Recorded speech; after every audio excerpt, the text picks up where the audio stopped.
Hey everybody, welcome back. So today we're going to read Mummies in the Morning by Mary Pope Osborne, and it's part of her Magic Treehouse series. Chapter 7, The Scroll. Jack put the scepter and his notebook and pencil into his pack. The Ghost Queen seemed so kind and gentle. He wasn't afraid of her at all anymore. Jack and Annie followed her deeper into the pyramid. Finally, they came to some stairs. The stairs, said Jack and Annie together. The Ghost Queen floated up the stairs. Jack and Annie followed. The Ghost Queen floated right through a wooden door. Jack and Annie pushed on the door. It opened slowly. They stepped into a cold, drafty room. The Ghost Queen was nowhere in sight. Dim torchlight lit the huge room. It had a very high ceiling. On one side was a pile of tables, chairs, and musical instruments. On the other side of the room was a small wooden boat. The boat, said Jack. What's it doing inside Queen Hupti's pyramid? Asked Annie. Maybe it's supposed to carry her to the next life, said Jack. Jack and Annie went over to the boat. They looked inside it. The boat was filled with many things. Gold plates, painted cups, jeweled goblets, woven baskets, jewelry with blue stones, and small wooden statues. Look, said Jack. He reached into the boat and lifted out a clay jug. The jug, said Annie. Jack looked inside the jug. Something's in here, he said. What is it? Asked Annie. Jack felt inside the jug. It feels like a big napkin, he said.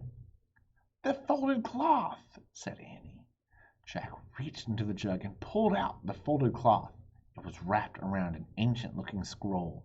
Jack slowly unrolled the scroll. It was covered with wonderful hieroglyphs. The Book of the Dead, whispered Annie. We found it.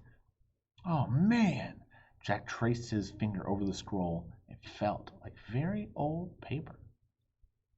Queen Hoopty, called Annie. We have it.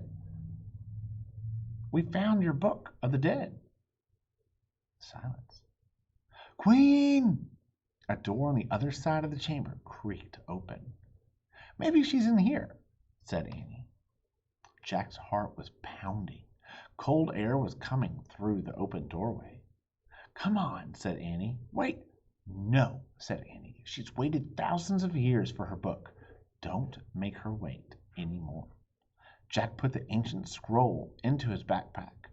Then Annie slowly started to cross the drafty room. They came to the open door. Annie went through first. Hurry, Jack, she said. Jack stepped into the other room. It was nearly bare, except for a long gold box. The box was open. Its cover was on the floor. Queen Hupti? Called Annie. Silent still. We found it, said Annie. Your book of the dead. There was still no sign of the Ghost Queen. The gold box glowed. Jack could barely breathe. Let's just leave the scroll on the floor and go, he said. No, I think we leave it here, said Annie. She pointed to the gold box. No, said Jack. Don't be afraid, said Annie. Come on. Annie took Jack by the arm. They walked together across the room to the glowing gold box. They stopped in front of the box and peered inside. What do you all think is going to be inside? Oh, man. Chapter 8, The Mummy. A real mummy, Jack thought. Bandages were still wrapped around the mummy's skull, but most of the bandages had fallen away from the face. It was Hoopty, the queen of the Nile. Hoopty's mummy wasn't beautiful. It had broken teeth, little wrinkled ears, and squashed nose. Its flesh had withered, and its eyes were hollow sockets. The rotting bandages on the mummy's body were coming off. Jack could see bones. "Oh, gross!" cried Annie. "Let's go." "No," said Jack. "It's interesting." "Forget it," said Annie. She started out of the room. "Wait, Annie!" "Come on, Jack, hurry!" cried Annie. She was standing by the door. Jack pulled out the Egypt book and flipped it to a picture of a mummy. He read out loud. Oh, that's a really cool looking picture, though. Ancient Egyptians tried to protect the body so it would last forever. First, it was dried out with salt. "Ugh, stop," said Annie. "Listen," said Jack. He kept reading. Next, it was covered with oil. Then it was wrapped tightly in bandages. The brain was removed by... Oh, are you guys ready for me to keep on reading? All right. The brain was removed by... "Yuck, stop!" cried Annie. "Goodbye." She dashed out of the room. "Annie!" called Jack. "We have to give her the Book of the Dead." But Annie was gone. Jack reached into his pack. He pulled out the scroll and the scepter.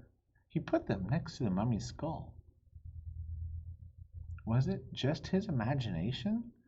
Or did a deep sigh seem to shudder throughout the room? Did the mummy's face grow calmer? Jack held his breath as he backed out of the mummy's room. He hurried through the boat room and headed down the stairs. At the bottom of the stairs, Jack heaved his own sigh, a sigh of relief. He looked down the hallway, but it was empty.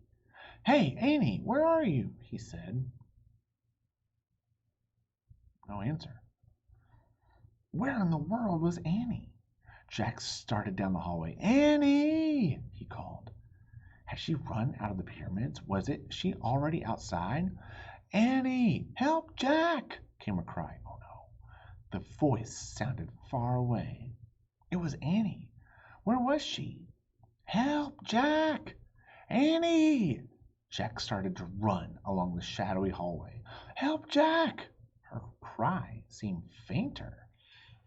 Jack stopped. He was running away from her voice. "Annie!" he called. He went back toward the burial chambers. "Jack!" Her voice was louder. "Jack!" Jack climbed the stairs. He went back into the boat room. He looked around at the furniture, the musical instruments, and the boat. Then he saw it. There's another door. It was right next to the door he had just come through. The other door is open. Jack dashed through it. He found himself at the top of some stairs. They were just like the stairs outside the other door. He went down the stairs and into a hallway. It was lit by torches on the wall. It was just like the other hallway. "Annie!" he called. "Jack! Annie! Jack!" Annie was running through the hallway toward him. She crashed into him. "I was lost," she cried. "I think this is one of those false passages built to fool the tomb robbers," said Jack. "A false passage?" said Annie, panting. "Yeah, it looks just like the other hallway," said Jack. "We have to go back into the boat room and out the right door." Just then, oh no, they heard a creaking noise. Jack and Annie turned around. They looked up the stairs. They watched in horror as the door slowly creaked shut. A deep sound rumbled in the distance, and all the torches went out.